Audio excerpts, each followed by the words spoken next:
Wala naman daw lalaking mangangahas na manggahasa kung wala raw babaeng lalabas na labas ang kaluluwa. Yan ang pinaniniwalaan ng mga taong ang kaalaman ay nakabase sa tawag ng laman.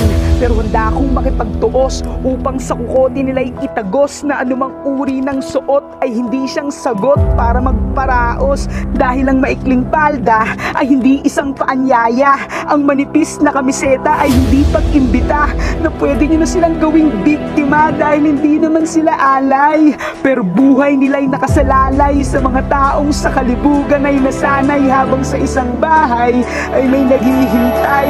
Isang nanay na walang kamalay-malay, anak niya na pala ang matatagpong hinalay at wala ng buhay. Kaya isang paalala, ikaw man ay si Adan o si Eva, ang pagrespeto dapat isinasa puso, hindi isinasa ulo.